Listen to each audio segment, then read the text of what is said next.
Bienvenue mes belles lumineuses, merveilleuses, au jour 3 de mon couple en lumière. Alors, j'espère que vous allez merveilleusement bien en ce beau vendredi pour qu'on puisse continuer à mettre de la lumière, troisième et dernière journée de coaching aujourd'hui.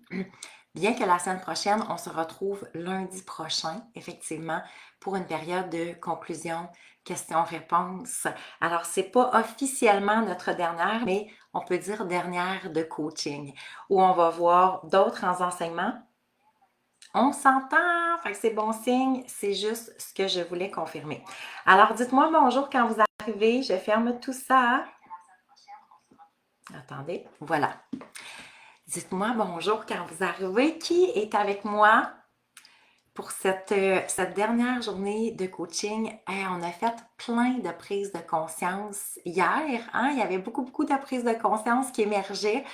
Les prises de conscience, c'est la porte d'entrée pour tout le reste. On dit que ça prend toujours, effectivement, une prise de conscience pour pouvoir apporter un changement. Parce qu'on ne sait pas ce qu'on connaît. On ne sait pas, hein, effectivement. Là, je prépare juste pour être sûre parce qu'aujourd'hui, on a un tirage. Donc, restez à la fin pour pouvoir participer à notre tirage aujourd'hui. Donc, merveilleuse journée aujourd'hui. On continue. On va se déposer au niveau des émotions, des réactions. Hein? Est-ce que ça vous arrive d'avoir des émotions, des réactions dans votre relation amoureuse? Non. Qu'est-ce qui fait qu'on se sent, hein? On dirait que, mais on peut être un ou l'autre, à vrai dire. Donc, en général, on finit par être réactif, réactive, on va parler au féminin. Dis-moi bonjour, je vois qu'il y a des belles merveilleuses qui se connectent ce matin. Dis-moi bonjour quand vous arrivez. J'aime ça, savoir avec qui je partage chaque jour. Alors, pendant ce temps-là, je vais juste me placer en même temps. Donc, oui, effectivement, on finit par être réactive. Ça fait partie hein, de l'humain, en quelque sorte. Donc, les émotions, les réactions, on va se rendre compte que c'est vrai que des fois, on trouve qu'on n'est pas tant outillé ou on trouve qu'on réagit trop, qu'on est trop dans nos émotions. On va réaliser que encore ça, c'est exactement la même chose. On ne s'est pas fait nécessairement montrer comment accueillir ces émotions-là. Tu sais, même il y a encore beaucoup de femmes que s'ils vivent de la colère, c'est on ne devrait pas vivre la colère, c'est mal vu, c'est mal perçu, on se sent coupable si on vit de la colère. Donc, est-ce qu'on peut s'imaginer euh, la lourdeur qu'il peut avoir aussi autour des émotions? Alors, c'est ce qu'on veut mettre en lumière aujourd'hui. Mais qu'est-ce qui fait que dans le couple, parfois, on peut devenir autant réactive? Là, on dirait que l'autre a comme le bouton pour faire activer toujours nos émotions. Encore là, on va parler effectivement de mécanismes de protection parce que ça aussi, ça va arriver souvent. C'est sûr qu'on va finir par se mettre une petite carapace, une petite coquille, comme on a vu dans nos types d'amoureuses le jour 1, pour être en mesure de se protéger de toutes ces émotions-là. Alors, va venir dans toutes les circonstances, et c'est la beauté d'emmener le couple en pleine conscience, hein, de mettre de la lumière sur nos comportements, nos désirs aussi, qu'est-ce que je souhaite vraiment dans mon couple. Souvent, on sait ce qu'on veut plus, on ne sait pas nécessairement qu'est-ce qu'on veut. On a de la misère à se comprendre en tant que femme, à reprendre notre place en tant que femme, notre place d'amoureuse. On sait qu'on veut que les choses soient différentes, mais trop souvent, on se sent impuissante. Hein? Quelle émotion désagréable à vivre, l'impuissance. Parce que c'est comme si je suis dans cette situation et j'ai le sentiment que je n'y peux rien. C'est très inconfortable de vivre l'impuissance. Qu'est-ce qui arrive souvent quand on commence à vivre l'impuissance? Donc, tu sais, on se dit, ben écoute, c'est pas que je suis mal, mais c'est pas que je suis bien non plus. Tu sais, il y a différents degrés. Donc, souvent, il y a des couples qui vont durer très longtemps dans une forme de stabilité, va avoir comme un équilibre en même temps émotionnel. Hein, on peut avoir des personnes très distantes. Dans le type d'amoureuse qu'on voyait, c'était l'amoureuse cérébrale. Donc, on sait qu'on fait un travail d'équipe, on le fait très bien ce travail d'équipe-là, mais il n'y a pas de proximité ou de complicité nécessairement. Aujourd'hui, on va voir aussi la complicité, c'est vrai. Alors, il y a des gens qui vont fonctionner vraiment très longtemps de cette façon-là, OK? Il y a des liens d'attachement qui nous font comprendre quel pattern on a développé aussi. Donc, que ce soit le pattern ou que les deux, on va avoir comme des genres de vie parallèles, on peut bien s'entendre, on peut bien faire les choses, mais effectivement, il n'y a pas il y a pas vraiment beaucoup de connexion, de complicité. Donc, il y a certains partenaires que ça va leur convenir. Souvent, où ça commence à avoir un déséquilibre, c'est quand un des deux, ça lui convient plus. Ensuite de ça, il y a des partenaires qui vont être davantage réactifs. Donc, parce qu'ils ont besoin de la connexion à l'autre. Alors, donc, peu importe le pattern de couple qu'on a développé, ce qui est merveilleux, c'est à partir du moment qu'on le met en lumière, qu'on le met en conscience, qu'on comprend, c'est comme, ah, OK, on est comme dans ce pattern-là qui n'est pas nécessairement optimal, idéal, ou encore qui n'est pas surtout ce que je désire. Donc, c'est une chose de prendre conscience de où on est dans notre couple. Et tant mieux si on le fait. Selon moi, la problématique, c'est quand, effectivement, l'autruche, on finit par se mettre dans le sable, la tête dans le sable, et de dire, ben écoute, c'est comme ça, mais et de ne pas prendre en charge cet espace, cette sphère de vie-là qui est si importante. On minimise le couple, on minimise l'impact que le couple peut avoir, on minimise par la suite même les séparations. Quand j'accompagne les femmes dans Séparées sereines, on est rendu dans un air où il y a beaucoup de séparations et c'est comme on se dit, ben écoute, les réseaux de rencontres émergent de beaucoup de personnes. Et donc, c'est comme une forme de stratégie, mais il y a beaucoup d'accumulation aussi. Alors, on est dans un air de conscience, on est dans un air de changement. Et donc, de prendre le temps dans nos 3 jours ensemble, merci d'être là pour ces 3 jours-là. Selon moi, ça devient essentiel de devenir un peu l'observatrice de cette sphère de vie-là qui est si importante pour nous. Surtout que la femme, on fonctionne au relationnel. Et quand on regarde les gens, parce que qu'on soit en couple là, ou que finalement on réalise que notre couple ne fonctionne pas, puis on se retrouve célibataire, les gens veulent revenir en couple assez rapidement même. Donc, l'espace couple est un espace prioritaire dans la vie des gens. Même si le monde va dire, ah ben, moi, c'est pas important, ou tu sais, c'est bien correct, ou j'en ai pas tant besoin, ou je suis très, très indépendante. Euh, c'est très rare que les gens, et ça se fait, et ça se fait de plus en plus, mais il y a quand même un désir, on est des êtres de société. Donc, on est des êtres sociaux, on aime être aimé, on aime aimer aussi. Et être aimé et aimé, ça ne veut pas dire nécessairement juste un amoureux. Il y a toutes sortes de formes, hein? L'amour est universel, comme on dit. Mais on sait que l'espace couple est un espace pour les femmes qui va devenir important. Pour les hommes aussi, mais on ne le vit pas de la même façon. C'est pour ça que nous, on se penche de notre côté à nous. Alors, donc, quand on regarde, OK, moi je suis une fille de statistiques, j'ai un côté analytique quand même assez grand, bien que j'aime beaucoup tout le côté émotionnel et tout, pour moi, on connecte tout ça ensemble. Mais quand on regarde les statistiques, on dit qu'il y a seulement 20% des couples qui sont heureux. Ça fait quand même 8 couples sur 10 qui ne le sont pas. Ce sont des gros chiffres. Et c'est là qu'on se dit, OK, mais c'est quoi la priorité? Être en couple ou s'épanouir dans notre couple? Être heureuse en couple?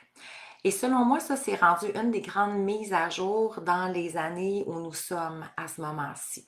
Parce que jadis, effectivement, on en a parlé un peu, cerveau reptilien, même si on regarde nos grands-parents, arrière-grands-parents, le bonheur n'était pas la priorité, là, parce que quand on regarde l'échelle de Maslow, les besoins primaires étaient la priorité. Tu sais, il y en avait qui ne l'avaient pas nécessairement facile. Il y avait, si on recule vraiment, quand même pas si loin en même temps, mais où il n'y a pas d'électricité, où on doit aller chercher l'eau, où on doit se faire du feu pour avoir assez chaud, où on doit s'assurer que les enfants vont être bien abriés pendant la nuit, puis il faut peut-être se réveiller pour s'assurer que tout est correct, que le lavage se fait à la main, on peut pas garder la nourriture très longtemps, on doit souvent cultiver, etc. On n'était pas du tout dans le même, dans le même, dans les mêmes critères. Donc, jadis, le côté survie était très fort. Aujourd'hui, notre côté survie, c'est le stress et l'anxiété. Mais c'est le cerveau qui se crée des scénarios catastrophiques et nous, on décide d'y croire.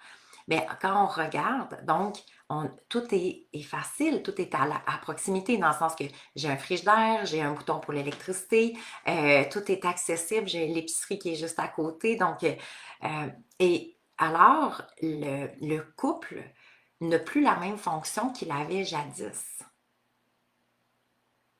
Avant, on ne se posait pas tant de questions. C'était probablement très, très, très difficile de pouvoir arriver toute seule pour subvenir à tous ces besoins-là. Aujourd'hui, les statistiques augmentent aussi sur les personnes qui vivent seules. Je veux dire, les possibilités sont là. Alors, quand on regarde ces statistiques-là, que seulement 20% des couples sont heureux, on se dit, OK, c'est rendu quoi la priorité? Donc, est-ce que on est en couple pour être en couple et on va subir ce couple-là en quelque sorte? Subir dans le sens que on ne se fait pas nécessairement violence, mais subir dans le sens que il y a des inconforts, il y a des non-dits, on n'est pas malheureux, mais on n'est pas heureux non plus, où on a développé euh, certains patterns, que ce soit de d'avoir de plus en plus de distance ou juste d'avoir de plus en plus de conflits ou d'être de plus en plus dans notre coin ou avoir moins juste de proximité, moins de projets ensemble, moins... Donc, est-ce que c'était ça mon plan de vie idéal? Alors souvent, les gens qui vont se questionner, c'est bien si je veux ça, si je veux quelque chose qui est vraiment aligné avec ce que je veux, ça veut donc dire que je dois changer de conjoint.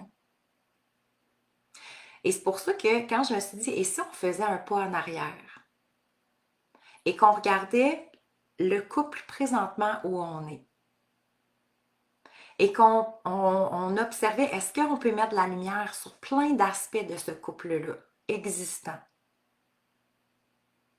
avant, puis peut-être qu'il y en a certains qui vont faire non, finalement, je me rends compte que on n'évolue plus du tout de la même façon, ou peu importe. Mais en même temps, et si finalement, il y a plein de personnes qui ont réalisé que c'est comme, ah ben, je pouvais mettre de la lumière, je pouvais aller chercher plus de connaissances, je pouvais comprendre davantage le féminin, le masculin, je pouvais retrouver davantage ma place, je pouvais être beaucoup plus calme et sereine dans cet espace-là de couple, hein, si je suis rendue l'amoureuse irritée. Alors, donc, la question nous revient à chacune d'entre nous. Comment je souhaite vivre ma relation amoureuse? Parce que être en couple, oui, mais comment je veux vivre cette relation-là? Parce que chaque jour de ma vie, je suis dans cette relation-là. Alors, j'ai le choix que cette relation-là me nourrisse pleinement, m'apporte pleinement, me donne des étoiles dans les yeux, me fasse rayonner, m'apporte la lumière, me mettre en lumière même davantage, ou c'est lourd. Ou je fais comme, oh, je suis écœurée. Alors, quand on dit tout part de soi, c'est dans ce sens-là. C'est qu'on a un choix qui nous revient. J'ai le choix d'attendre après mon conjoint le reste de ma vie, effectivement, en souhaitant qu'il change quelque chose ou qu'ils veulent faire un processus ensemble. Ou je peux attendre. Moi, je ne suis pas tant du type à attendre. J'essaie surtout de prendre en charge mon bonheur, mon bien-être. Parce que quand on regardait justement au niveau du jour 1, on est deux personnes à part entière. Deux personnes à part entière. Donc, dans cette relation-là, qu'il partage ici, qui devrait représenter un 10%, ben, je suis une personne à part entière. Je vais vivre mon bonheur complètement, où je vais vivre mes frustrations complètement, où je vais vivre la complicité, la joie, le bonheur, l'amour véritable, peu importe, complètement. C'est moi qui va l'intégrer, l'incarner, honorer. Donc, mais si c'est négatif, c'est bien beau que lui change, c'est quand même moi qui est en train de subir ça. Alors, si je choisis de prendre soin de ma propre lumière, de revisiter aussi dans cet échange-là, qu'est-ce que moi j'apporte dans cet échange-là, qu'est-ce que je veux apporter dans ce 10%-là, qu'est-ce que je souhaite apporter, moi, ma partie à moi. L'autre, sa partie à lui, bien entendu, mais moi, ma partie à moi, qu'est-ce que je désire apporter dans mon 10%, dans le 10% qu'on va partager ensemble.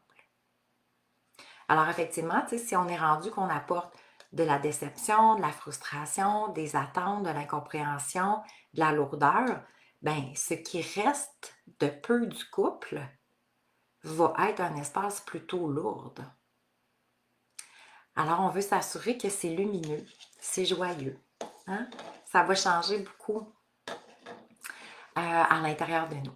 Donc, et je crois sincèrement qu'on a cette mise à jour-là à faire aussi les femmes, réalisant qu'on est digne de l'amour véritable. On n'est plus dans le...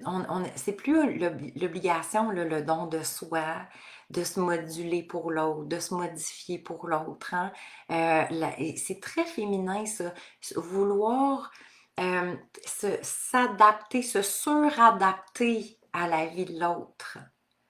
Alors, ben, sois juste un petit peu plus comme ça, fais juste un petit peu plus ci, change ça, sois comme ci. Tu sais, les débuts de couple, on le voit beaucoup. Hein, les femmes sont dans le don de soi, elles veulent parce qu'elles aiment leur amoureux, elles aiment la nouvelle personne qu'elles rencontrent, elles aiment être aimées. Au bout de la ligne, on aime tous être aimés. Et c'est là que parfois, c'est comme, hop, on va déjà perdre juste un petit peu de notre essence. Et ça se fait subtilement. Hein? On perd un petit peu de notre essence parce qu'on s'adapte, parce qu'on aime, parce que ça fait partie de nous, parce que le relationnel est important, parce que plus qu'on a de l'ocytocine à l'intérieur de nous, plus qu'on est des femmes épanouies, pas à l'extrême parce qu'on devient comme maternelle, mais une belle dose d'ocytocine. L'ocytocine qui est prendre soin des autres, ressentir le sentiment d'appartenance. Alors, plus que les femmes ressentent cette énergie-là, plus qu'elles veulent donner, qu'elles veulent s'investir. Et c'est là que souvent, ben c'est subtil, puis j'en fais comme juste un petit peu plus, puis je vais adapter même mon horaire pour l'autre, puis je vais changer quelques trucs pour l'autre, puis c'est comme je le fais parce que pour que ce soit pour faciliter. Donc au départ, les intentions sont toujours belles. Mais après, hein, après un certain temps, je suis comme, hey, on dirait que c'est beaucoup moi qui est là. C'est beaucoup moi qui investis dans la relation.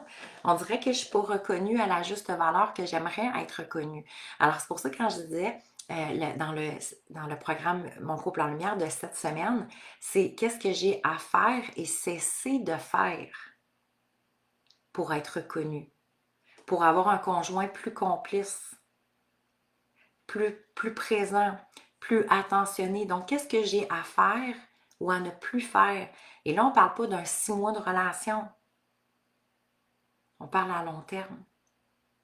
Parce que c'est cute, les débuts de relation. Hein? Souvent, les les deux sont très là un pour l'autre, très attentionnés, puis c'est comme, vous, on glisse un petit peu. Et là, on se rend compte, ben, après 5 ans, 10 ans, 15 ans, 20 ans, plus souvent après 20 ans, ben, il existe pratiquement plus rien. Alors, on veut ramener ce bonheur-là d'être en couple. Le bonheur d'être en couple, ça se passe pas juste dans les 6 premiers mois ou la première année. On veut vraiment nourrir cette complicité-là, ce bonheur-là. Mais pour ça, ça prend une femme qui est capable de recevoir. Parce que souvent, déjà là, c'est là que ça se passe. On a beaucoup de difficultés à recevoir. On est tellement habitué de donner. On est tellement habitué d'être là pour les autres qu'on oublie que de l'autre sens, c'est possible aussi. On se sent mal à l'aise en quelque sorte, même si on le souhaite tous. Il y a toute une partie à l'intérieur de nous, dans le cerveau préfrontal, qui est hey, ça serait-tu le fun d'avoir quelqu'un attentionné, qui est là pour moi, qui est plus ci, qui est plus ça. J'en rêve. Mais quand on regarde dans notre vie de tous les jours, en général, on a quand même des difficultés à recevoir. Hein? C'est correct, je vais le faire. Ah oui, je vais être là pour toi. Je vais juste en faire un petit peu plus, ça paraîtra pas. Ah, de toute façon, tant qu'à le demander, ça va être juste plus facile si je le fais. Et là, on en fait un petit peu plus, et ça s'ajoute comme ça à la liste. Et effectivement, la fameuse charge mentale, c'est donc qu'il y a eu trop d'accumulation. C'est qu'on essaie de faire trop de choses en même temps, c'est qu'il y a un espace de délégation qui ne se fait pas nécessairement. Alors, on souhaite communiquer davantage dans la relation amoureuse, mais observer que souvent notre propre communication avec nous-mêmes. Hein, regardez le discours intérieur qui est à l'intérieur de vous, qui est en vous, intérieur, intérieur. L'observation du discours intérieur, l'observation justement de savoir, de prendre soin, de s'affirmer. S'affirmer en n'étant pas, j'ai tellement accumulé pendant des années qu'attends, watch out quand je vais m'affirmer. Ça va sortir. Alors, s'exprimer, faire des mises à jour, bien comprendre nos besoins. Ça, c'est toujours fabuleux, ce passage-là, cette découverte-là, parce que souvent, c'est qu'on ne connaît pas nos besoins. Quand on regarde notre parcours de vie, hein, les émotions, ce sont des besoins qui ont été non répondus. Alors, quand on regarde la façon dont on a grandi, est-ce qu'il y a quelqu'un qui a pris soin de nous dire, écoute, tu veux une émotion? Quel est ton besoin derrière ton émotion? Comme. Alors, quand on dit j'aurais besoin de quoi? Ben, j'aurais besoin, c'est assez clair, là, que tu m'aides, que d'avoir plus de temps pour plus de temps. J'aurais besoin que tu fasses ci, de je sais pas, j'aurais besoin que tu, plus de présence, de soutien, de communication. J'aurais besoin de plus, plus, plus. Donc, j'aurais besoin que toi, tu m'apportes plus. Mais à l'intérieur de moi, si je me questionnais sur quels sont mes besoins réels, derrière ce besoin-là que l'autre pourrait venir nourrir. Et c'est là qu'on se redonne notre pouvoir de femme. Parce qu'avant le pouvoir d'amoureuse, avant de se sentir irrésistible, extraordinaire, retrouver ce sex appeal. Hein, est-ce qu'on se sent, tu sais, des fois avec les années, on fait comme, oh my god, je sais même plus c'est où cette affaire-là. De se sentir irrésistible. Et pourtant, il y a eu sûrement un moment donné dans la relation amoureuse où on a senti cette connexion-là, on s'est senti très féminine dans notre énergie. Mais avec le temps, l'accumulation, la distance, le manque de complicité, le manque de communication, souvent aussi, puis ça, c'est un des reproches que souvent les femmes font à leurs conjoints. Les conjoints souhaitent encore avoir de la sexualité et les femmes font comme, écoute, on n'a aucune complicité ou connexion, c'est comme, j'ai pas tant le goût, tu sais. Alors, il y a tellement de distance qui se crée à tous les niveaux et c'est là que ça va devenir intéressant de prendre en charge la femme derrière l'amoureuse. Pour que cette amoureuse-là soit pleinement nourrie, ça prend une femme qui est pleinement nourrie. Et malheureusement, ce qu'on a appris dans le couple, c'est que l'autre vienne nourrir mes besoins. Et ça part de très loin, là. Donc, quand on regarde, on observe les liens d'attachement, la petite fille qu'on était, c'était quelqu'un qui venait nourrir ses besoins. Donc, on observait nos parents. Nos parents venaient nourrissaient nos besoins à tous les niveaux, affectifs, de base, psychologiques. Donc, on était nourris. Et là, après ça, ben, de nos parents, la transition qu'on a faite, c'est une relation amoureuse. Tu sais, ça se peut qu'on ait été à l'université, en appartement pendant un bout, mais souvent, rapidement, à 16-17 ans, on a eu un amoureux. Donc, nos parents ont commencé à de moins en moins combler nos besoins et il y a eu un transfert chez l'amoureux. Et amoureuse, là, slash. Et donc, on a cette attente-là qui devient vraiment malsaine pour le couple. Donc, le couple, on n'est pas là pour répondre aux besoins de l'autre. Et ça, c'est une méga mise à jour à faire. On est là pour cheminer, avancer ensemble. Mais donc, on crée des attentes exponentielles envers une personne. C'est souvent notre relation amoureuse, c'est souvent la personne auquel on avait le plus d'attentes. Et si les attentes ne sont pas répondues, c'est là qu'on va avoir un mécanisme de protection. Hein, quand on regarde les mécanismes de protection, la fuite, l'attaque ou figé, bien, dans le couple, observez où vous êtes dans votre mécanisme de protection, mais c'est exactement la même chose. La fuite, dans le sens, on peut rester ensemble, mais je fuis dans le sens on a tellement pris de distance. L'attaque, on va commencer à se critiquer un l'autre. Ou je fige, je sais juste pas quoi faire. Et on vit le quotidien comme ça en faisant comme si de rien n'était. Alors, où on est rendu dans notre processus? Où on est rendu dans nos souffrances, qu'on pourrait dire. Dans le sens souffrance, parce que besoin non comblé égale souffrance, inconfort, injustice peut-être, trahison. Je me sens peut-être rejetée, abandonnée. Donc, ça vient activer des blessures qui sont à l'intérieur de moi. Et la beauté de l'amoureuse, c'est celle qui va être en mesure de retrouver sa vulnérabilité. Vulnérabilité ne veut pas dire fragilité. On associe encore beaucoup vulnérabilité à fragilité. Mais la vulnérabilité, c'est une des grandes forces en intelligence émotionnelle. La vulnérabilité est une des plus grandes forces de l'intelligence émotionnelle parce que c'est quoi la vulnérabilité? C'est l'authenticité. Pour être authentique, je dois faire une chose. Enlever le bouclier, le fameux bouclier. Enlever l'armure que je me suis mis pour faire semblant que je suis une femme très forte puis que je m'en fous. Puis c'est comme, regarde, c'est correct. Là. On va continuer demain. Mais si on enlevait vraiment ce bouclier-là, et si on se posait la question en place de dire je m'en fous, je suis en paix. Est-ce que je suis en paix? Est-ce que je suis en paix avec ma relation amoureuse présentement?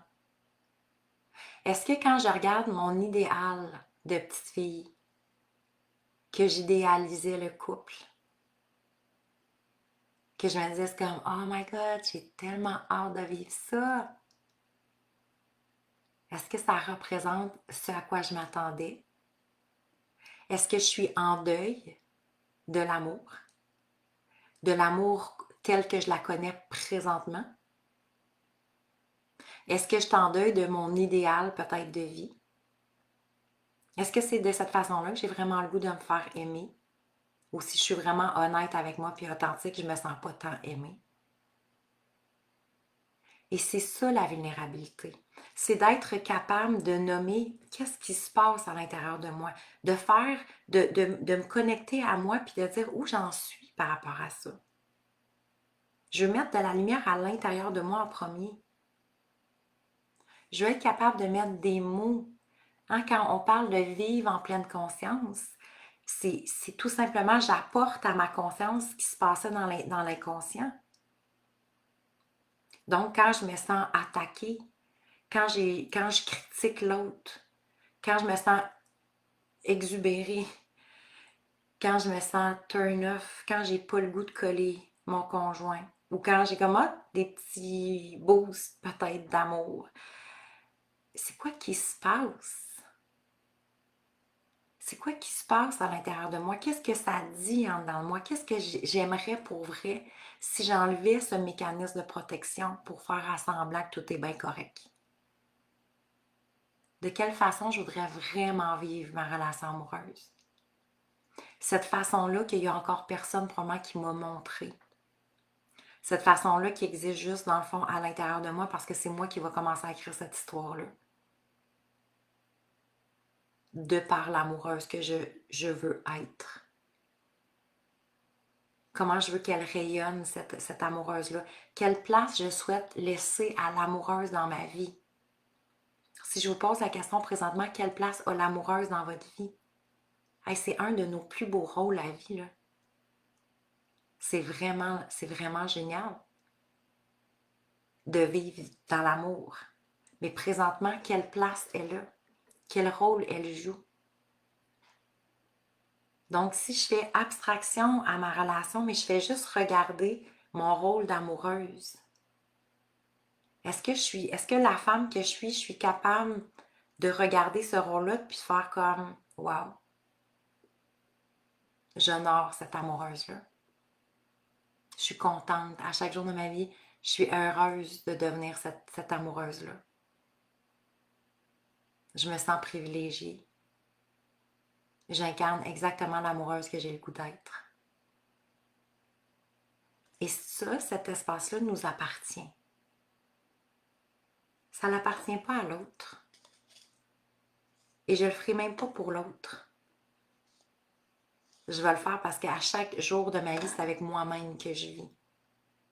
À chaque heure, c'est avec moi-même que je vis. Chaque émotion, c'est moi qui la vis. Et plus que je suis heureuse, plus que je tripe ma vie. Et c'est ça qu'on veut. Alors pourquoi qu'on est prête à faire beaucoup de développement personnel? Mais quand on fait comme, ah ben là, c'est le couple, là,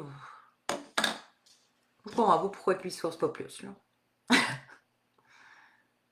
Mais c'est le couple à qui? C'est mon couple à moi. On est deux. Effectivement, une relation, ça se fait à deux. Mais ça reste que c'est quand même mon couple à moi. Parce que présentement, je suis dans ce couple-là. Je ne suis pas dans le couple YZ. Donc, comment je veux nourrir mon couple à moi? Comment je veux être l'amoureuse que j'ai le goût d'être? Observez-vous à quel point on n'est plus impuissante dans cette posture identitaire-là? Je ne suis plus impuissante de rien. Ça joue entre mes mains. Je reprends mon pouvoir. Et ça, c'est puissant. Alors, quel sera mon plan d'action? Et ça, c'est toujours la partie la plus importante. La partie souvent qu'on ne nous parle pas nécessairement. Parce que le cerveau, hein, observez à quel point la facilité de faire miroiter les choses.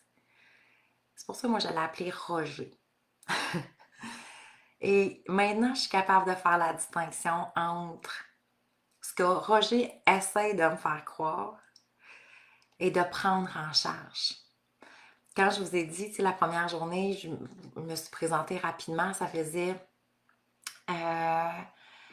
environ une vingtaine d'années que j'étais dans le développement personnel. Je mange du développement personnel depuis l'âge de 16 ans. C'est une réelle passion pour moi. Mais étrangement, j'avais très peu perçu de transformation et de changement dans ma vie les 20 premières années de développement personnel. Et Dieu sait que j'en ai fait. Et que j'ai lu beaucoup de livres et que je me suis promenée partout au Québec pour aller faire des formations X. Et c'était comme, donnez-moi encore, donnez-moi encore. Et quand j'ai découvert les connaissances au niveau du cerveau, neurosciences appliquées, programmation neurolinguistique, c'est là que toutes les transformations se sont faites. Et je venais de comprendre que les 20 premières années, je les avais passées ici. Cerveau préfrontal, connaissance, prise de conscience, information. Alors, je venais nourrir mon cerveau préfrontal qui adorait ça. Mais ça ne descendait pas. Ça n'allait pas jusqu'au cerveau reptilien. Donc, quand j'arrivais, puis moi, je suis une fille qui adore écrire. Et quand je retrouvais des livres, ça faisait, mettons, 3 ans que j'avais écrit, 4 ans, 1 an, peu importe. Et là, j'ai commencé à voir ce que j'écrivais, à lire, à relire ce que j'écrivais. Et il était souvent écrit dans 6 mois, voici où je vais être. Dans 1 an, voici où je vais être. Et là, c'était tout le temps, c'était tellement beau où j'allais être dans 6 mois, dans 1 an. Et à un moment donné, j'ai pris mon livre et je suis partie à pleurer.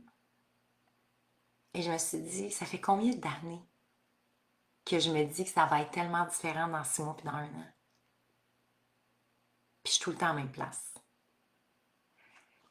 Et l'expression qu'on dit, je suis flabbergastée, c'est comme le premier mot qui m'est venu. Ça a fait comme, pouf, ok, qu'est-ce qui se passe? Parce que si ça fait 5 ans que j'écris dans 6 mois, dans 1 an, je vais être ailleurs, puis je ne suis pas encore, c'est qu'il me manque quelque chose à quelque part. Et c'est effectivement de comprendre, c'est quand que je suis allée chercher les connaissances au niveau des neurosciences appliquées, au niveau du comportement, comment notre cerveau fonctionne pour apporter de réels changements dans notre vie. Donc, c'est là qu'on va parler de neuroplasticité en même temps. Hein? Donc, c'est quoi la neuroplasticité? C'est tout simplement de venir créer des nouvelles associations dans notre cerveau. Tu sais, là, ça a l'air comme bien cute, bien fascinant comme ça, mais en même temps, c'est de changer soit des croyances, mon système de pensée, mais je dois venir le transformer. Donc, pas juste aller chercher mes connaissances, mais aller chercher vraiment les actions transformatrices pour le faire. Je veux apporter de réels changements dans ma vie. Je veux pas juste avoir de l'information puis faire comment c'est vraiment cute. C'est vraiment le fun, mes 7 semaines, là. Mais il n'y a pas grand-chose qui a changé. Donc, comment qu'on va se positionner, comment qu'on va reprogrammer notre cerveau, comment qu'on va reprogrammer ces pensées-là, comment qu'on va reprogrammer les comportements. Des comportements qui ne sont plus idéaux, qu'on veut maintenant venir bonifier, qu'on veut faire une mise à jour. Donc, qu'est-ce qui fait que j'ai développé des patterns jusqu'à maintenant? Et que ces patterns-là, aujourd'hui, je me rends compte, ça ne me colle plus à la peau, c'est plus ça que je veux. Alors, quel sera mon plan d'action? Ça prend un plan d'action très, très clair pour que le cerveau puisse apporter des changements. Mais surtout, ça prend un plan d'action 1. Parce que quand notre cerveau, puis ça, c'est là que j'ai compris, quand mon cerveau m'emmenait à me dire ah mon Dieu, dans 6 mois, ça va être tellement différent, dans 1 an, je vais être tellement ailleurs, qu'est-ce qu'il me disait? C'était Roger qui me parlait, là. Faites qu'elle y croit, faites qu'elle y croit. Parce qu'à chaque fois qu'elle y croit, quand j'ai dit dans 6 mois puis dans 1 an, ça va changer, j'ai rien à faire. Notre cerveau n'a absolument rien à faire. Donc, puis lui, il veut toujours économiser l'énergie. Okay? C'est un organe de survie, notre cerveau. J'ai 70 000 pensées par jour. 80% sont négatives si je ne fais pas de changement. 80% de nos pensées sont négatives. Donc, c'est ça l'anticipation. C'est ça la peur. C'est ça la critique. C'est ça de voir plus qu'est-ce qui me tape ses nerfs, que voir qu'est-ce que j'aime. Même s'il y a des moments où oui, on est capable de le voir puis d'être dans la gratitude. mais notre cerveau va nous ramener beaucoup sur le négatif, ce qui nous dérange, ce qui est confrontant en quelque sorte. OK? Et 95%, c'est les mêmes pensées que la veille. Ça veut dire que quand je suis partie dans un scénario puis dans un système de pensée, 95% de mes pensées sont les mêmes que la veille. J'appelle ça le jour de la marmotte. Ça veut dire que on va répéter beaucoup, beaucoup les mêmes façons d'être, la façon de faire.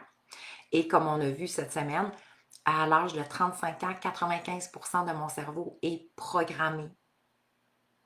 Ça veut dire la façon que j'agis, la façon que je réagis, ma façon de percevoir, de me percevoir, de percevoir mon couple, de percevoir une relation amoureuse, mes croyances, la façon de recevoir ou de ne pas recevoir, de déléguer ou de ne pas déléguer, ma façon de contrôler ou de vouloir prendre en charge, c'est automatisé à 95%.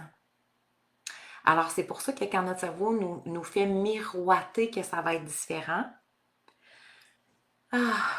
lui, il se dit, OK, pendant ce temps-là, tout le temps qu'elle croit, j'ai pas besoin de rien prendre en charge. Je peux rouler encore sur le pilote automatique. Elle va y penser une couple de jours, puis ça va finir par passer. Parce que on fait une association neuronale, comme là, on en a fait pendant nos 3 jours ensemble. Donc, il y a des nouvelles informations qui se créent. Quand vous avez fait Ah, wow, je viens de faire une prise de conscience, ça veut dire qu'il y a une nouvelle association qui s'est créée. Mais quand je ne répète pas et que je n'ai pas plan d'action pour l'intégrer, excusez-moi, pour l'intégrer, qu'est-ce qui va arriver? Il y a un élagage qui se fait de l'association. Donc, ça ne dure pas. Alors, c'est pour ça que souvent, on va lire beaucoup de livres, mais qu'est-ce qui fait que ça ne dure pas nécessairement dans le temps ou que ce n'est pas un changement durable? C'est le fait qu'effectivement, ça ne s'est pas rendu dans toutes les sphères cérébrales pour apporter le vrai changement. Le changement réel de perception, d'action, c'est pas pris en charge par la nouvelle automatisation. Et c'est là que ça devient, on fait comme aïe, wow. Mais pour ça, ça va être notre conscience qui va devoir parler à notre cerveau. Parce que notre cerveau, il n'aime pas le changement. Il n'aime pas le changement. Et parfois, justement, tu sais, vous avez sûrement dû entendre, c'est inconfortable. Tu sais, je suis dans une situation où que c'est pas confortable, mais pour le cerveau, cet inconfort-là, c'est confortable de le garder parce qu'il connaît. Alors, c'est souvent là qu'on se dit, ben, de toute façon, c'est pas si pire que ça. Tu sais, quand je regarde le monde autour de moi, regarde Luc et Julie, là, ils passent leur temps à chicaner. Tu sais, nous autres, on n'est pas si pire que ça. Ah, ça, c'est le cerveau, là, adore faire ce genre de discours-là. Fait que là, il va regarder tout le monde qui va mal, puis il va dire, hey, tu vois, c'est bien correct, toi. Fais rien, change rien, ça va être parfait comme ça. Hein? Vous autres, vous n'êtes pas si pire que ça, fait que tu devrais maintenir dans le temps. On a un discours intérieur qui nous garde dans notre zone de confort. C'est épouvantable. Hein? T'en as pas besoin. Non, donne trop cher, ça donne rien. De toute façon, pourquoi tu serais encore tout seul à faire quelque chose, l'autre fait rien? Et il y a toutes sortes de choses. Et lui, dans le fond, il essaie toujours de se faufiler de comment je peux lui faire croire que moins qu'elle va faire de changement, plus que je vais être heureux. Donc, cette zone de confort-là, de ne pas être, de pas apporter, parce que ça demande beaucoup d'énergie pour le cerveau, de créer des nouvelles habitudes, de créer des nouvelles connaissances. Ça demande beaucoup plus d'énergie que de juste de rouler sur le pilote automatique, de faire comme je peux déjà lui dire dans 10 ans où qu'elle va être. Puis elle aime ça l'entendre. Parce que ça roule toute seule. Alors, donc, d'où l'importance de s'assurer qu'est-ce que je vais faire pour apporter de réels changements, si j'en souhaite. Si l'amoureuse que je suis, si la femme que je suis souhaite faire de réels changements, qu'est-ce que je vais apporter? Et c'est drôle parce que justement, cette semaine, je retrouvais des cahiers de notes et j'écrivais des trucs Et je relisais des trucs que j'avais écrits, excusez-moi, et j'étais comme, oh my God, je pensais de cette façon-là. C'est vraiment spécial. Et aujourd'hui, je suis fascinée de l'évolution, que tout évolue à la vitesse grand V, que les changements se font rapidement. Parce que je viens travailler directement ici. Et quand on l'apprend, et c'est la beauté, l'autonomie, moi je souhaite sincèrement que les femmes puissent comprendre leurs pensées, leurs émotions, leur cerveau, comment faire des nouvelles associations, et donc qu'elles deviennent autonomes dans la prise en charge, dans le sens que, tu sais, si je me sens pas bien, ben je comprends pourquoi, puis je peux tout de suite prendre en charge, puis je suis en mesure de modifier tout de suite mon comportement, mon ressenti, mes émotions. Je peux soit le nommer avec bienveillance ou, je sais pas moi, l'analyser de la meilleure façon pour être en mesure de ne pas être euh, à la merci. On ne veut pas être à la merci de nos émotions.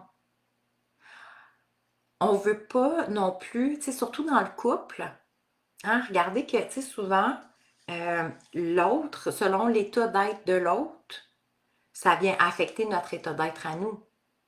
Hein, c'est comme, ah, il est tout le temps intolérant ou impatient.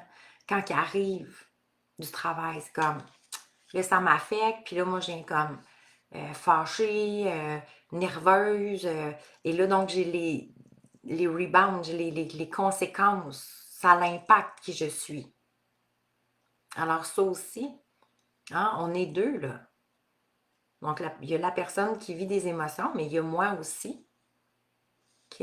Alors, on ne veut pas être. Tu sais, le couple, on n'est pas là pour impacter tout ce que l'autre vit. Tu sais, c'est pour ça que défaire la croyance du 50-50, si un vit ça, l'autre va vivre ça. Si l'autre vit ça, et là, on va avoir les conséquences toujours d'un et l'autre. Ça devient très lourd, cette vision-là du couple.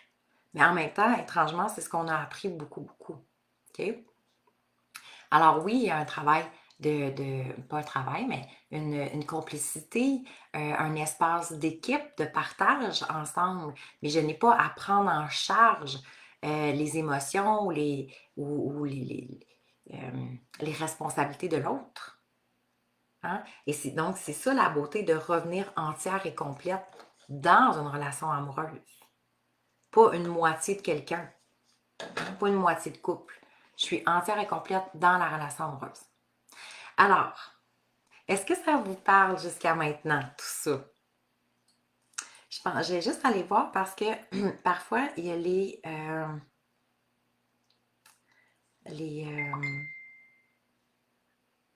je reçois pas, ça sonne, je reçois pas les messages, puis je vais juste aller voir.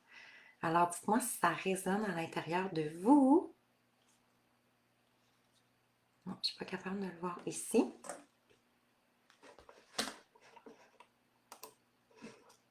Ah oui, je vous vois.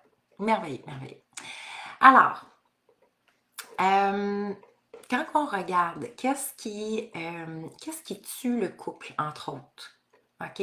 Parce que c'est important, on voit ce qu'on désire, ce qu'on veut, plus de complicité, plus d'amour. Qu'est-ce qui tue le couple? Puis ça, c'est important de le mettre en lumière aussi pour savoir, euh, pour s'assurer justement d'être dans l'observation, hein, et dans les prises de conscience, comme on s'était dit tantôt. Donc, la critique. Hein, avez-vous observé comment la critique? Puis l'autre fois, je voyais une analogie qui était tout à fait extraordinaire par rapport à ça. C'est quand on reçoit de la critique, hein, on reçoit ou on donne, là, peu importe, parce qu'on est quand même deux. Et l'analogie, c'était quand on chiffonne une feuille de papier. Hein, on la chiffonne, on la chiffonne, on la chiffonne en petites boules. On la roule en petites boules. Et après ça, on la retire, on la replace. Est-ce que la feuille de papier est intacte comme elle était en premier? Ou effectivement, les lignes vont paraître? Et les lignes paraissent. Et quand je sais pas, vous, quand vous regardez votre cheminement un peu ou votre éducation, on a appris beaucoup à fonctionner par le biais de la critique. Hein? On s'est fait critiquer en tant qu'enfant, même si on avait des super bons parents, mais on s'est fait critiquer par nos professeurs, par nos amis. Après ça, on a commencé les relations amoureuses, puis là, après ça, ça peut être dans le cadre du travail, les collègues, notre patron, etc. La critique est très présente. Et ça, pour moi, c'est une merveilleuse prise de conscience. Ça ne veut pas dire qu'on l'échappe tout le temps, mais d'être consciente que cette critique-là, effectivement, va mettre des traces dans notre relation. Alors, c'est sûr qu'automatiquement, il y a un cause à effet là. Hein? Quand on dit moins de critiques, ça va laisser plus d'espace à quoi? Plus d'amour. Alors, plus qu'on va être en mesure de faire le vide, hein, de nettoyer, il faut vider pour remplir. Alors, plus que je vais être en mesure de vider l'espace de critique, ou du moins d'être consciente, ou du moins de rattraper le plus vite que je peux, plus que ça va laisser de l'espace à l'amour. Puis on peut le voir dans le couple, mais on peut le voir par rapport à nous-mêmes aussi. Combien d'entre nous, on est tellement sévère et on se critique tellement. Les femmes, c'est épouvantable comment elles ont cette tendance-là à se critiquer. Si je commençais à moins me critiquer, qu'est-ce que ça laisserait? Ça laisserait de l'espace à plus d'amour à l'intérieur de moi. Et comme on dit, tout part de soi. Alors, de prendre en charge cet espace-là, de dire, ben, à l'intérieur de moi, je vais le faire, ça va être beaucoup plus facile de pouvoir peut-être le faire à l'extérieur par la suite. Hein? Alors, quand on dit effectivement dans le couple, si on revient à notre couple, la critique tue l'amour. Hein? On le sait de plus en plus. Alors, effectivement, et quand on dit, ben, ça tue l'amour, ça tue quoi? La complicité, l'estime.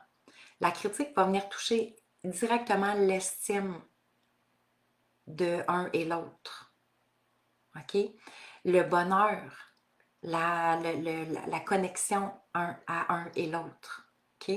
Alors, on tombe souvent dans ce pattern-là. Tu sais, dans le couple, on le voit beaucoup, le pattern justement de la critique. OK? Parce qu'on a appris de cette façon-là. Ça ne fait pas notre affaire, on le dit, et on dit souvent en critique.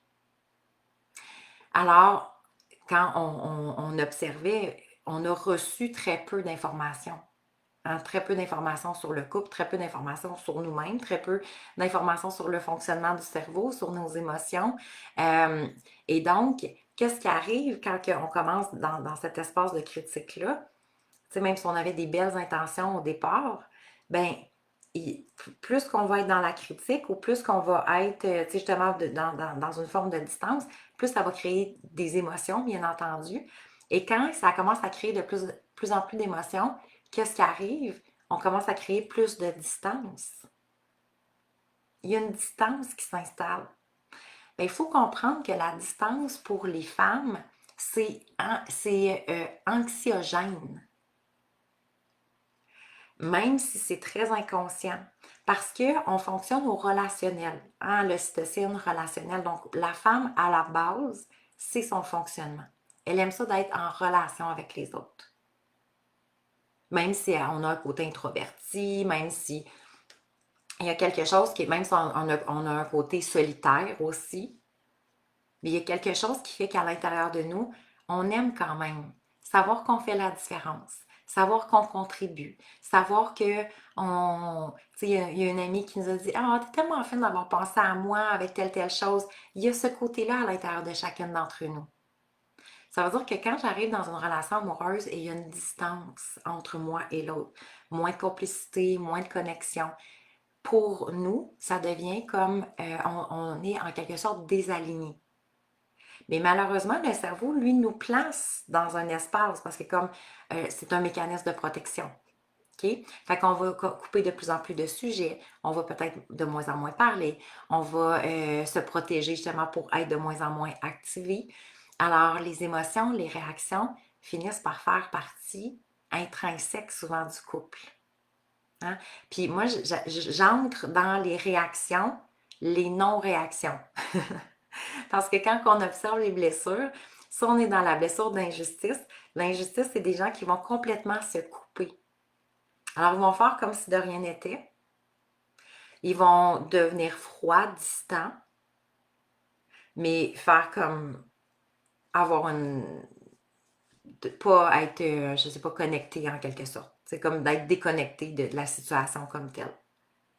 Mais pour moi, ça, c'est une réaction, même si les gens ne réagissent pas. Ah, mais nous autres, on ne chicane jamais, on n'a jamais moi, j'ai pas de réaction, je m'emporte jamais, etc., etc. Mais, souvent, c'est comme il va y avoir grosse accumulation à l'intérieur. Et le but, c'est les émotions sont tous correctes. De faire la paix aussi avec les émotions, c'est important. Donc, c'est pas les émotions, c'est pas qu'ils sont correctes ou pas correctes, c'est la réaction de l'émotion qu'on n'aime pas. Mais que je vive de la colère, si c'est la colère qui se présente, c'est la colère qui se présente. Si c'est une frustration qui se présente, voici ce qui se présente. Je vais pas tenter de réprimer, faire hey, non, franchement, moi, je n'ai pas de colère. Alors, oui, cette situation-là me fait vivre la colère. Comment je vais réagir à la situation? C'est ça qui va devenir différent. Donc, plus de compréhension, donc moins de réaction, que ce soit dans le non-dit ou dans le dit. OK? Alors, de comprendre aussi ces fameux liens d'attachement qui nous unissent ou de comprendre les patterns, soit de la distance ou des attentes qu'on a un envers l'autre. Parce que, tu sais, même si les gens disent, ben justement, moi, ben écoute, de toute façon, j'en ai plus d'attente. Hein? Puis observer la façon dont on le dit. Parce que souvent, les gens le disent avec une forme de frustration ou de révolte. Parce que de toute façon, moi, j'en ai plus d'attente. Qu'il fasse ce qu'il veut, je fais ce que je veux, puis... Mais on le sent, juste dans ce discours-là. Donc, on sent quoi? On sent qu'il y a un mécanisme de protection. On ne sent pas qu'on est justement dans cet espace-là de vulnérabilité, de faire ouais, c'est comme c'est pas mon idéal, on dirait, où qu'on est rendu, tu sais. J'aimerais ça que les choses soient différentes. J'aimerais ça que de retrouver cette connexion-là. Puis, tu sais, quand on riait ensemble, puis que c'était tellement sweet ou qu'on faisait telle chose, puis on prenait soin un de l'autre, puis de notre relation, de cette connexion-là à soi. C'est tout simplement ça, cette vulnérabilité. OK? Alors, et qu'est-ce qui active les émotions? Encore là, hein, c'est comme on est tellement différents. Les femmes, on va être souvent très sensibles au non-verbal aussi, hein, à ce qui se passe. Et là, quand c'est de l'autre sens, hein, par exemple, mettons, euh, l'heure du souper, là, tu sais, l'heure où on est dans le jus, si vous avez des enfants, là, ou que jadis vous en aviez, qui étaient plus jeunes, mais où que tout se passe, là, c'est l'heure des devoirs, puis là, il faut aller porter le plus jeune dans 12 minutes, puis là, c'est quand il faut que je suis en train de faire le souper, puis je commence à faire les lunchs le lendemain, puis c'est comme, pouh, écoute, j'ai la broue dans le toupette, puis mon chum est là, puis il texte. Bon, mais comme, mais voyons donc, tu vois-tu que je suis comme dans le jus? Que tu pourrais peut-être faire quelque chose? Hein? Et là, pouh, ça part en dedans. C'est comme, je peux pas croire. Mais effectivement, c'est toutes des choses qu'on est tellement différents. Donc, ça se peut que non, il ne voit même pas. C'est ça le pire. Parce que le cerveau, c'est pas parce que votre chum est pas gentil, c'est pas parce que c'est pas une bonne personne, c'est pas parce que tu as été mal élevé que sa mère n'a jamais montré ça, ou n'importe quoi. C'est que le cerveau ne fonctionne pas de la même façon. Et c'est là quand on dit que plus qu'on va aller chercher de connaissances, moins qu'on va avoir de déclencheurs. Parce que sinon, hein, on a une tendance à accumuler ou à finir par exploser. Hein. Souvent, c'est comme la façon dont on a appris. Alors, et là, on peut ramener hein, je ne sais pas si votre conjoint vous a déjà, comment on pourrait dire, souligné que vous ramenez des choses d'il y a 5 mois ou 1 an, puis c'est comme, mais voyons donc, pourquoi tu m'en as pas parlé avant? Ça fait 2 ans que tu penses de cette façon-là. Puis tu m'en parles pas, hein? Oui, mais là, c'est revenu aussi, là, ta. Et là, ils nous disent souvent, tabarouette, t'as une bonne mémoire. T'as une meilleure mémoire que moi. Et effectivement, cérébralement, si on fait juste regarder le cerveau, les femmes, je pense que la mémoire des femmes est, je pense, de 40% plus élevée. Alors, ça devient très intéressant de comprendre justement les hémisphères, les différences entre le féminin et le masculin. Donc, comment qu'on peut faire en sorte que toutes ces connaissances-là vont commencer à jouer avec nous et non contre nous. OK? Alors, l'homme est plus rationnel, hein? Et souvent, c'est on lui, ça devient comme un défaut qu'on lui donne. Il est plus rationnel et la femme plus émotionnelle. Et souvent, c'est juste ça, ça peut nous bloquer aussi de dire, mais comment qu'on va communiquer, comment qu'on peut connecter ces deux canaux-là qui sont vraiment, vraiment différents. Et là, je trouve que mon chum est pas assez émotionnel, puis j'aimerais l'emmener dans mon espace. Et là, mon chum trouve que je suis peut-être trop émotionnelle, puis aimerait-tu ça m'emmener dans son espace, que je serais juste plus rationnelle? Et c'est là que, qu'est-ce qui va arriver à ce moment-là? C'est comme une guerre de pouvoir qui s'installe. J'aimerais ça que l'autre comprenne mon espace, puis j'aimerais ça que l'autre aimerait que moi je comprenne son espace, puis je veux emmener l'autre dans mon espace pour qu'il regarde, voici, là, c'est ça. Et l'autre veut faire la même chose. Et là, c'est qui va avoir le dernier mot, qui va l'emporter, qui va réussir à convaincre l'autre. Et là, on est rendu dans des sacrifices. Et c'est là que c'est moins joyeux. Hein? C'est moins cohérent, c'est moins joyeux. Ça devient plus lourd. On sent qu'il faut comme se transformer en quelque sorte pour se faire aimer. Et donc, c'est sûr que souvent, il y a moins de complicité. OK? Et la complicité, quand on regarde, c'est l'ingrédient essentiel à un couple. C'est essentiel parce que c'est souvent l'espace, tu sais, je peux avoir de la complicité avec mes enfants, avec mes amis, il y a plein d'espaces où je peux avoir de la complicité. Mais dans le couple, la complicité est aussi reliée à l'intimité. Et c'est la seule et unique place où du moins je devrais vivre l'intimité. Qui sait, peut-être qu'on vit de l'intimité ailleurs, mais en général, ce qui appartient au couple, c'est vraiment l'intimité. OK? Donc, la complicité, l'intimité, ce qui va faire que ce lien-là devient unique à nous deux. Il n'y a personne qui peut avoir cette complicité-là et cette unicité-là entre nous. Intimité aussi. Alors, c'est l'ingrédient magique parce que moins qu'on a de complicité et d'intimité, c'est un peu comme un élastique. Là, je suis en train de... Ah, j'en ai un ici.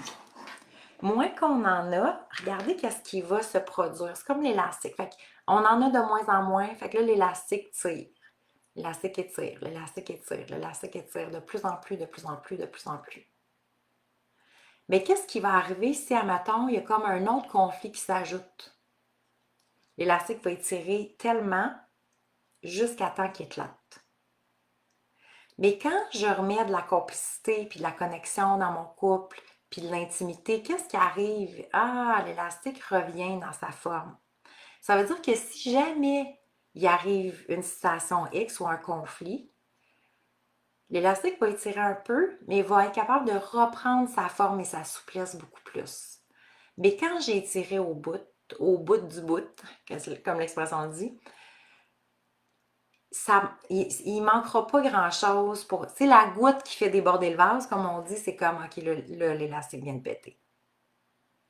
Puis il y a des bouts qu'on va essayer. Je sais pas si vous avez les filles, tu sais, si vous avez déjà essayé ça m'est déjà arrivé, tu ferais juste un élastique, puis t'es comme pris avec ça, puis il a pété, puis tu essaies de faire un nœud dedans pour que ça tienne, là, puis ça te pogne dans les cheveux. Ça peut marcher, là. Mais c'est moins évident. Alors, et ça ne veut pas dire que ça se fait pas, par exemple. On est capable encore de s'attacher les cheveux. Mais d'où l'importance de, OK, je dois ramener là, de la souplesse. On doit ramener de la souplesse. Et ça va se faire par la complicité, l'intimité, la connexion.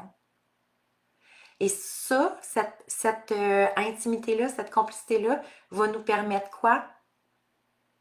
De nous mettre dans une genre de bulle d'amour et de bienveillance, les deux, comme de nous protéger, de prendre soin de nous quand il va arriver un moment où ça va être plus difficile.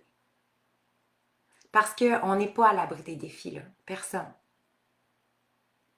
Mais si je m'assure de mettre cet espace-là, ça veut dire que quand, même si ça va étirer un peu,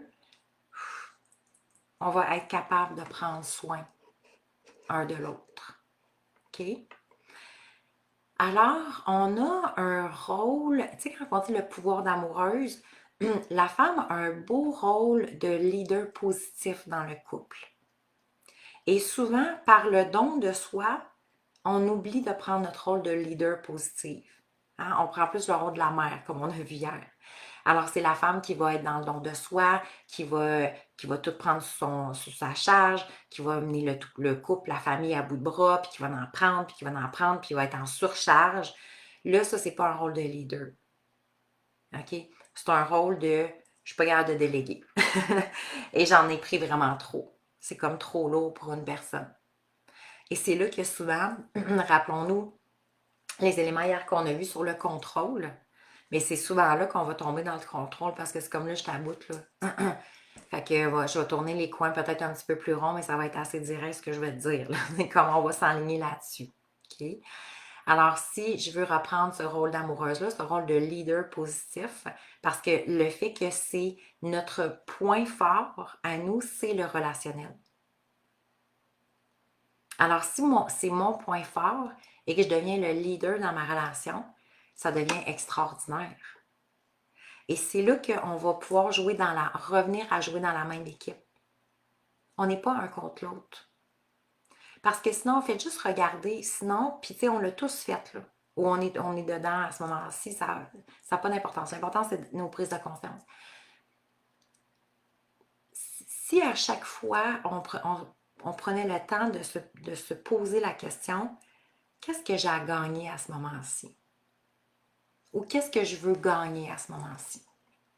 Tu sais, je vais essayer de vendre mon point, puis je vais essayer que la personne pense comme moi, puis emmener la personne dans mon espace, puis ouais, mais regarde, c'est comme ça qu'on devrait faire les choses, ça serait vraiment plus facile. Puis là, tu sais, il faudrait peut-être que tu commences à changer telle chose, puis c'est du contrôle, comme on a vu hier, caché sous un espace de bienveillance. Euh, mais là, on est vraiment rendu dans je veux gagner quelque chose. Mais malheureusement, plus que Roger embarque, puis c'est lui qui veut gagner, parce que c'est notre cerveau là, qui fait comme c'est moi qui vais avoir le dernier mot. C'est moi qui ai la bonne façon de faire les choses. Écoute-moi, c'est assez clair? Je viens de te le dire. Là. Hein? Et donc, qu'est-ce qu'on veut gagner? Mais surtout, qu'est-ce qu'on est en train de perdre? Et si on se posait la question, qu'est-ce que je suis en train de perdre à vouloir gagner mon point? Qu'est-ce que je suis en train de perdre à vouloir avoir le dernier mot? Qu'est-ce que je suis en train de perdre à vouloir que les choses se fassent comme moi? Je veux. Qu'est-ce que je suis en train de perdre à critiquer cette relation-là et d'être à bout? Qu'est-ce que je suis en train de perdre? Autant pour moi, autant dans ma relation, autant dans ma connexion, dans ma complicité. Alors, qu'est-ce que je veux réellement gagner? Quelque chose qui va être aligné avec moi pour développer justement de plus en plus notre intelligence émotionnelle à travers le couple. C'est pas une game qui perd, qui gagne. On n'est pas un contre l'autre. On veut être un pour l'autre. Même si jamais notre relation, on réalise que c'était peut-être pas la bonne personne pour moi. Parce que tu sais, il y en a qui vont le faire, ils vont rentrer célibataires. Et de juste dire, ben, je peux être en paix. L'important, c'est pas je peux, mais je suis en paix avec le passé. Ou je suis même en paix avec cette personne-là. Je veux être en paix avec moi-même. Alors, on n'est pas dans les conflits de un a tort et l'autre a raison. Et si tu pensais comme moi, tout irait bien. Si les deux, on était comme moi, j'étais, ça serait plus facile. Parce qu'on ne sera jamais identique. On est une femme, on est un homme. Même si on a des valeurs similaires, même si on a une façon de penser similaire, nos cerveaux sont différents. Nos hormones sont différentes. Notre quantité hormonale sont différentes. Alors, on peut essayer le plus possible, puis je sais qu'on est dans un air de ça, qu'on essaie que tout le monde soit pareil. Mais, et même si c'est des femmes ensemble, et si on développait l'unicité, on est tous des êtres humains à part entière. On est unique dans notre façon d'être, dans notre couleur, dans notre luminosité, dans notre rayonnement. Mais dans le couple, c'est la même chose. Alors, ici, on prenait le temps d'observer l'unicité de chacun pour que la complémentarité se fasse plus facilement, de façon plus fluide, de façon plus heureuse. Alors, ce sont tous des éléments qu'on va voir dans le programme de cette semaine, Mon couple en lumière. J'ai tellement hâte qu'on commence. Alors, on commence le 24, dans exactement 10 jours. 24 mars. Ça vous laisse quand même le temps, pour celles qui sont peut-être pas certaines, ça vous laisse le temps de vous inscrire, ça vous laisse le temps de réécouter les classes ici aussi. Sachez qu'aujourd'hui, dernière journée au prix de lancement, donc dès demain, ça l'augmente de 100 $. Alors, il va y avoir un 100 $ de plus dès demain matin. Alors, vous avez jusqu'à minuit ce soir. Un programme de 7 semaines exclusivement pour les femmes qui souhaitent justement retrouver la femme et que cette femme-là puisse retrouver l'amoureuse qu'elle est, éliminer justement le don de soi, comprendre qu'est-ce que je peux faire, qu'est-ce que je peux cesser de faire pour avoir un conjoint qui est plus attentionné, qui est plus présent, qui a le goût de plus s'investir dans la relation. Devenir l'amoureuse que je souhaite réellement être, comprendre mes besoins, comprendre les différences entre le féminin et le masculin.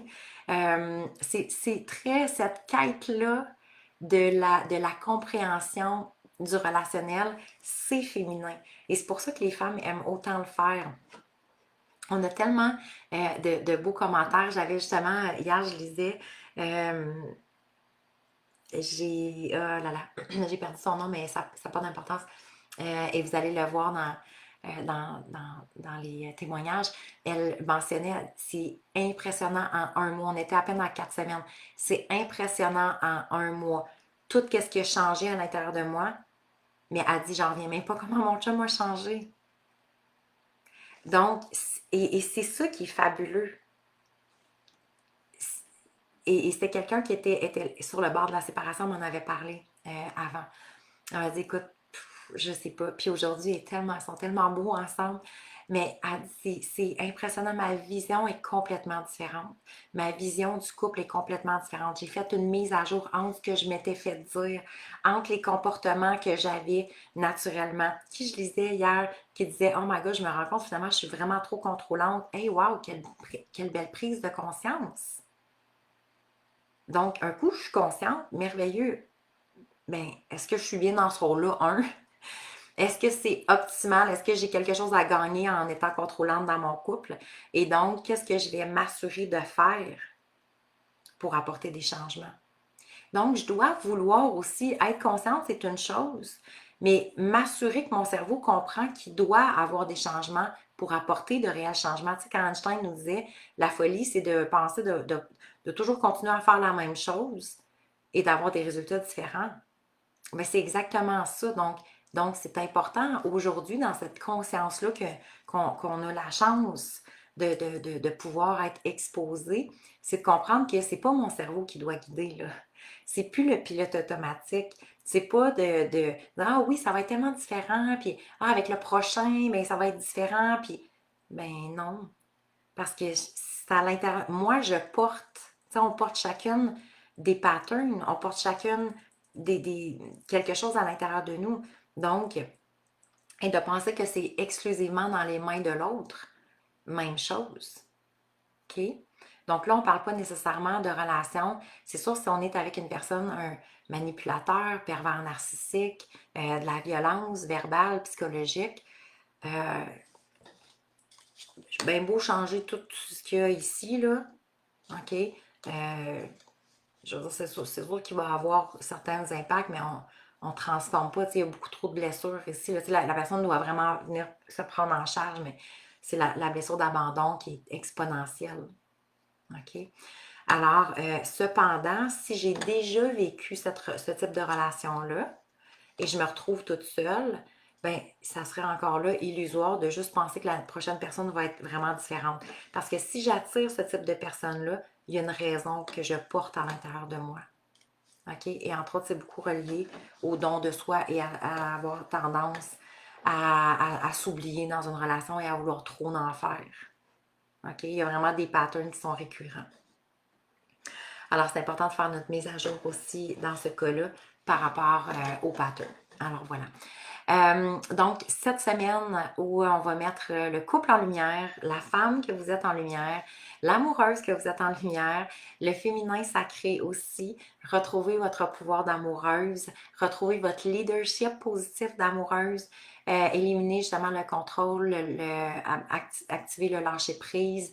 On va parler beaucoup des émotions aussi, les réactions. Donc, on va comprendre nos réactions, nos émotions, les réactions de l'autre, les réactions et les émotions de l'autre, les patterns qu'on a créés dans le couple ou dans notre couple jadis, si jamais vous arrivez que vous êtes toute seule. Donc, les patterns du couple sont vraiment importants parce que ça, on peut vraiment casser rapidement. Comment créer de la complicité et de l'intimité dans le couple sans le demander? N'est-ce pas extraordinaire? Hein, Plaisant? J'aimerais ça que tu sois plus là. J'aimerais ça que tu me touches plus. J'aimerais ça que tu sois plus colleux. J'aimerais ça que tu sois plus comme ça. J'aimerais ça que tu sois plus attentionné. Tu sais, te souviens-tu avant tu l'étais? Hein, c'est comme, c'est fatigant quand même. Je ne sais pas s'il y a eu certains moments dans votre vie où vous avez le sentiment de quémander. Hein, c'est comme on dirait, je dois quémander qu'est-ce que je désire. Ça devient comme désagréable. Alors, on va arrêter de quémander et on va activer. Activer ce pouvoir d'amoureuse que vous avez. Alors, des PDF toutes les semaines. Donc, c'est des classes de 2 heures, 2 heures et demie environ chaque semaine. Des PDF à chaque semaine pour venir bonifier vos prises de conscience. Vous avez accès à votre plateforme de formation pendant 2 ans. Ça veut dire que même si vous ne pouvez pas être en direct, il n'y a vraiment pas de souci parce que vous avez accès à la rediffusion dès le lendemain. Et donc, accès pendant 2 ans. En même temps, ça devient intéressant parce que vous pouvez réécouter les classes aussi au besoin. Vous avez en bonus, donc, les capsules pour les hommes, donc une mini formation pour les hommes, pour ceux qui seront ouverts d'écouter. Vous allez le recevoir à la fin, cependant.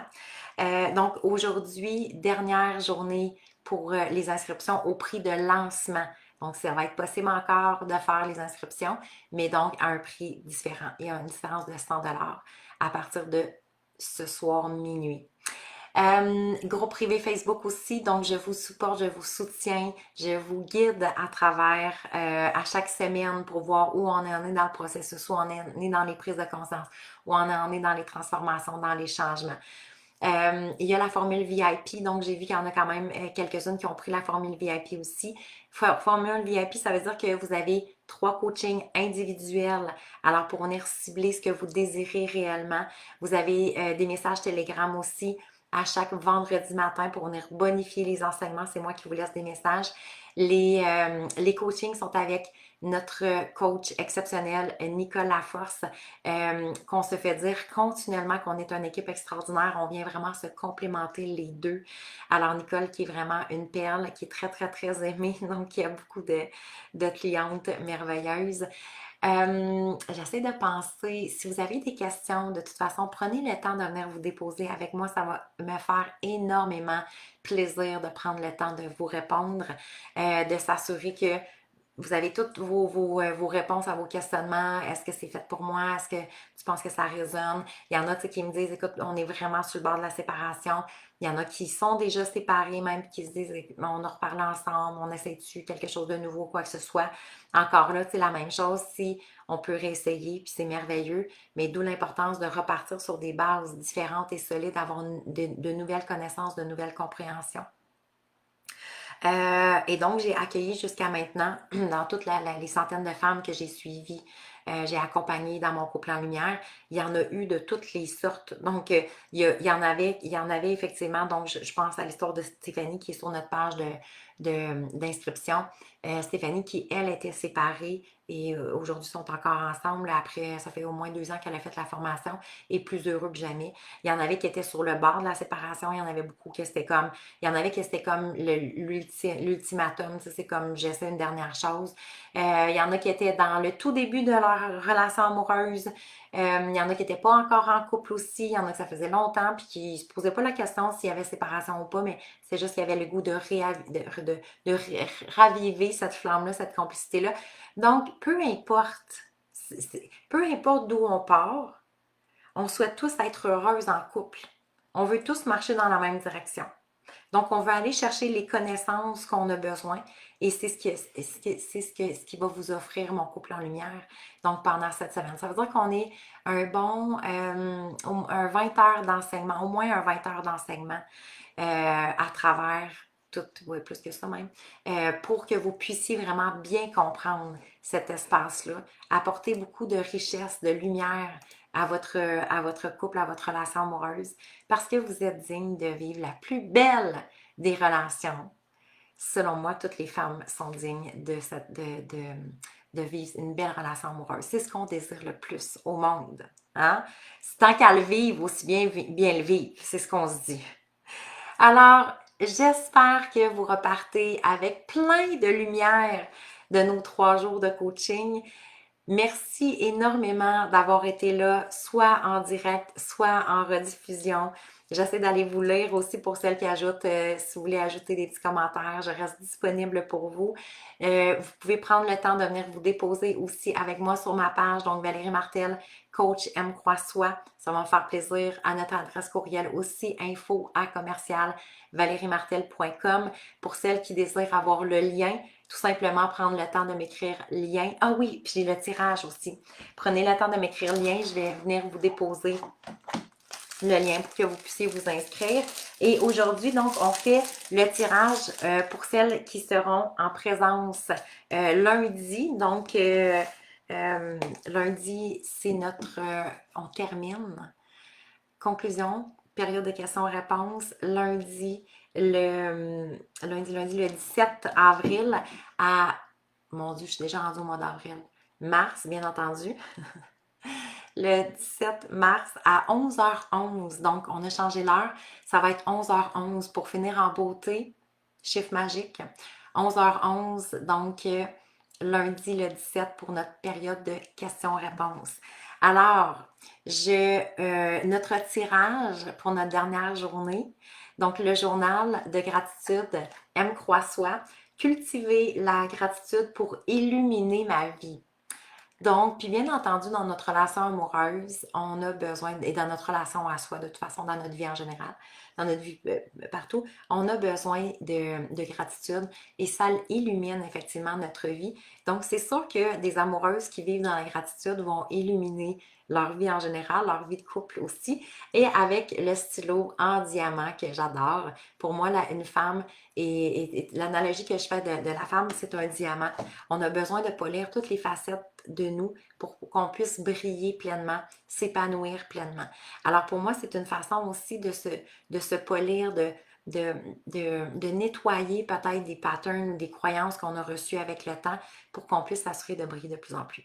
Alors pour celles qui voudront participer au tirage du cahier du journal d'écriture M Croix-Soi, alors vous avez tout simplement à écrire « Oui, je le veux ». Alors vous écrivez « Oui, je le veux » dans la boîte de texte et de partager notre live d'aujourd'hui pour qu'il y ait de plus en plus de femmes qui puissent illuminer, rayonner, briller dans leur relation amoureuse.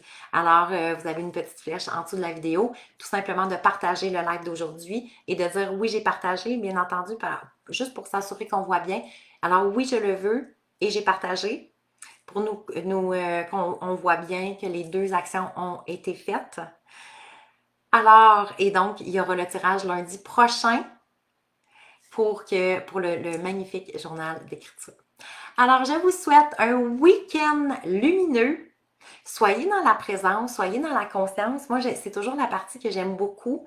Prendre le temps d'être consciente, justement, de ce qu'on a parlé pendant toute la semaine ensemble, d'être consciente dans quel espace ça prend dans mon couple, comment je me sens dans mon couple ce week-end.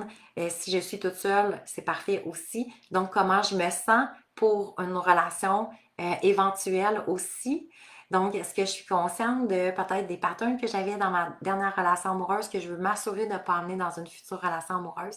Donc, tout simplement d'être dans la conscience par rapport à vous, par rapport à vos besoins, par rapport à votre vision aussi, de quelle façon j'apporte de la lumière dans mon couple, de quelle façon je me sens lumineuse aussi en tant qu'amoureuse.